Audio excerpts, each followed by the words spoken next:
Hi, I'm Joe Wiesenfelder, Senior Editor of Cars.com, here with the 2008 Toyota Highlander Hybrid.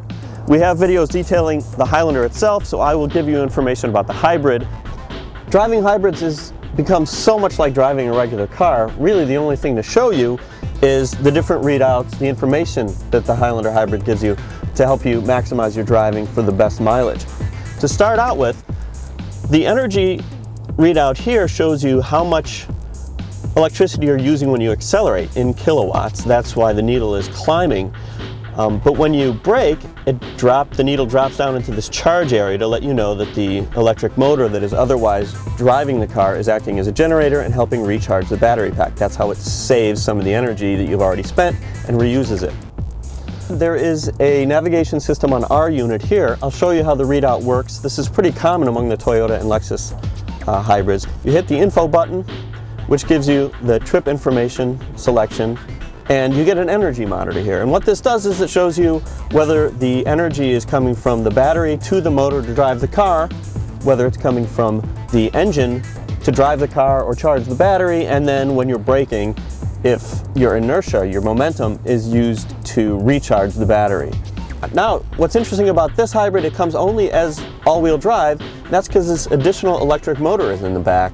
That gives you power to the wheels, and it also helps regenerate power when you are braking. Now, if you look at the consumption screen, this gives you an idea of how your mileage has been over the course of several minutes that you've been driving. On the x-axis here, it tells you minutes, and on the y upright axis here, it's your miles per gallon.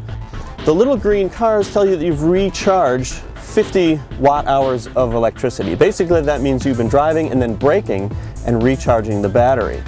What I think is the best new feature in this hybrid is this small display up high.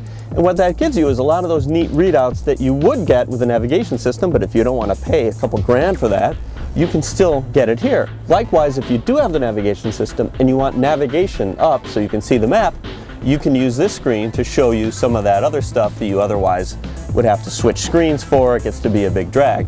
Again, if you want to have your navigation screen up, in this particular car you can see the climate control settings on this one. Push the button again, and this is the tire pressure monitoring system. It gives you the actual tire pressure of each tire, including the spare. The car has an Eevee mode, which is an electric vehicle mode, supposedly to drive an electric power only. You push the button, you get the little green display up here, and it's supposed to let you drive a little bit more and a little bit faster in electric mode. I find that it's still very hard to do that with any traffic behind you without turning the engine on by accident. Another big advantage to the small display, whether it's the hybrid or the regular Highlander, is it allows you to buy a backup camera for a few $100s instead of having to pay a couple grand for the navigation system like we have here, which shows you what's going on behind you when you back up. So there you have it, what is pretty much state-of-the-art in the amount of information a hybrid can give you, which, aside from being really cool, helps you pattern your driving style, learn to go easy, and maximize your gas mileage. For additional information on this car or any other, go to Cars.com and our blog, Kicking Tires.